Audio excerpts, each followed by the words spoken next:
Louva a Deus por essa oportunidade e por tudo que antecedeu aqui nos nossos olhos. Glória a Deus. Nós vemos o quanto Deus é bom e o quanto está continuando a falar entre nós.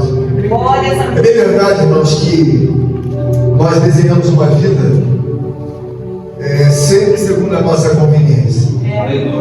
Mas, como disse o presbítero, irmãos, as coisas não são tão difíceis. Você precisa ceder na negociação, ceder.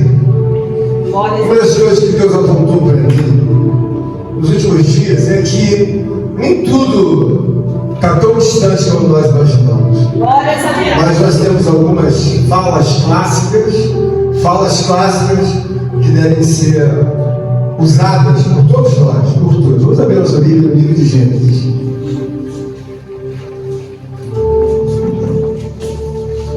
Eu vou ler o verso 8, capítulo 3, Gênesis 3, capítulo 8, Gênesis 3, verso 8, desculpe, até o verso 11. Amém. Diz assim a palavra do Senhor: quando ouviram a voz do Senhor, Deus, que andava no jardim, pela virada do dia, esconderam-se da presença do Senhor Deus, o homem e sua mulher, por entre as árvores do jardim.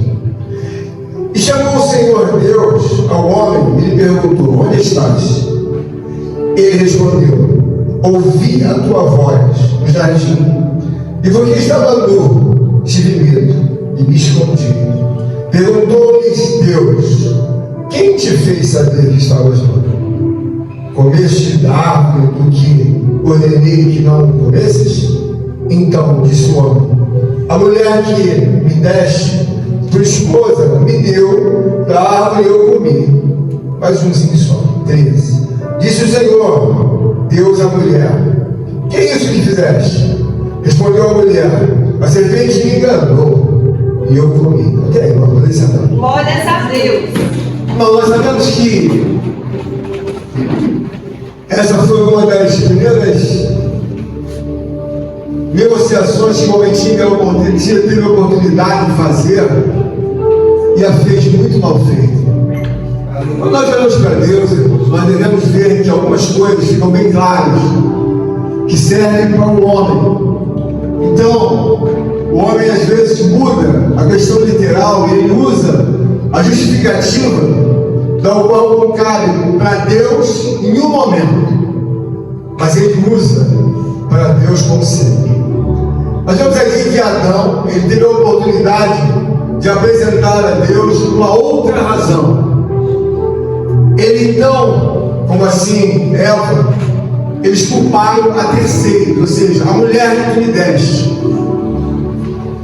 E simultaneamente Eva também acompanhou ele, terceirizando a culpa daquilo que na verdade era a responsabilidade de Deus. Quero que os irmãos entendam que a igreja tem uma fala e ela tem um contexto. Todos nós estamos dentro de um contexto.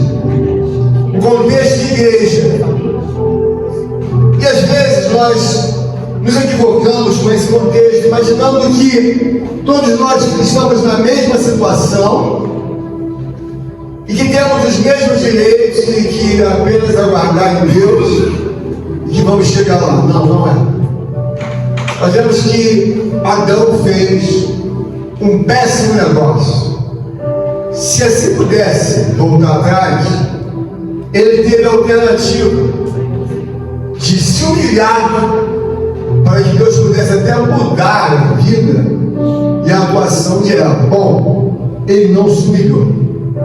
Se Deus tivesse entrado com arrependimento, ele poderia ter usado o arrependimento. Então Adão também não se arrependeu. E nem muito menos ele, na verdade, se humilhou e nem tentou amar a Deus. Aleluia. Você observa que a igreja é um contexto. Então os irmãos andam cada um num ponto. E quando na verdade a palavra de Deus nos dá a oportunidade para ver que uma negociação mal feita como igreja, você vai andar sempre aos arredores.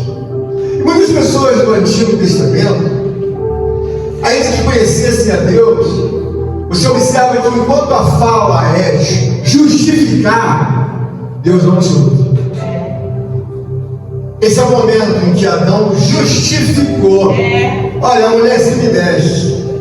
Muitas pessoas dentro da igreja levam 20 anos, 30 anos sem amar a Deus. Elas ficam justificando tudo. Eu não vim à igreja na minha infância por causa do meu pai, por causa da minha mãe, por causa do meu tio, por causa do meu trabalho. Então vive uma vida justificativa quando você tem que se justificar perante os homens, perante o juiz, perante a lei, perante algum problema. Lá você se justifica. Com Deus, Aleluia. devemos aprender que você se humilha, Aleluia. você se arrepende, você ama a Deus. Então, dentro de um contexto da palavra sagrada de Deus, nós observamos que Jesus mesmo dá uma sequência nesse pensamento, e ele diz que essa geração incrédula pede um sinal, e Jesus diz: bom, nenhum sinal vai ser dado, senão o sinal do profeta Jonas. Ele está dizendo: olha, não tem conversa para justificar nada para eles, é arrependimento, irmãos. Quando nós estamos na igreja, irmãos, é muito comum às vezes você não entender uma razão coletiva de muitos assuntos individuais. Porque quando nós olhamos para Deus, nós vemos que Deus é uma pessoa perfeita e que Ele chama os que são, na verdade, mais amigos para estar ao lado dele. Aleluia. Você vê que são 2 discípulos, 3 estão do lado. E os demais não, eles estão no contexto como igreja, mas não são amigos de Deus. Aleluia. Quando nós olhamos para uma grande empresa, você vê 5, 6 mil funcionários, mas os cabeças se reúnem 10, 12, 15, eles estão unidos como cabeças, porque eles vão dar a direção daquela empresa. E uma empresa são pessoas, ela tem um grupo, uma equipe que coopera, mas quem dá a direção para a empresa é o CEO e os outros demais que estão abaixo dele. Não é toda a empresa. Deus na nossa vida. Você deve entender que algumas falas não cabem mais a você se justificar, porque há pessoas que você conversa com elas e não opinam. A primeira coisa que ela fala: olha, eu não. Só que tem que ela faz isso 20 anos, percebido. 30 anos se justificando. E o que não cabe? Por que não cabe, pastor? Porque Deus é uma pessoa que você tem que entender que a negociação que foi feita para Adão e foi feita por ela foi uma péssima negociação, porque tinha oportunidade de se humilhar, não se humilhou. Tinha oportunidade de se arrepender, se assim Deus entrasse no arrependimento. O arrependimento depende de Deus, a oportunidade de Deus, você pega ou não pega. E tinha a oportunidade de amar a Deus: eu te amo. Mas não entraram com uma das falas, era assim a igreja. Então às vezes você fica perguntando: por que aquele irmão? Ou por que aquela irmã? A igreja, se nós olharmos num contexto gigante, pode ter 10 pessoas ali, 20 pessoas ali, 50 lá, e pode ter 5 aqui. E por que eu falo com essa razão pela Bíblia? Você olha para Jesus Cristo, em nenhum momento ele se justifica.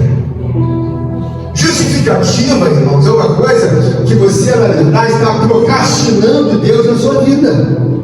Você vê que Deus está usando aqui o púlpito, usou o varão, nosso amado presbítero, para pregar com veemência para você que obediência não é a alternativa da sua vida ou a minha. Obediência é fundamental. Deus não vai fazer a vontade de ninguém.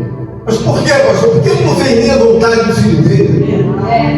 Você acha que ele vai fazer a tua vontade, você andando de forma em que só vive se justificando? Olha o fracasso da negociação de Adão e Eva.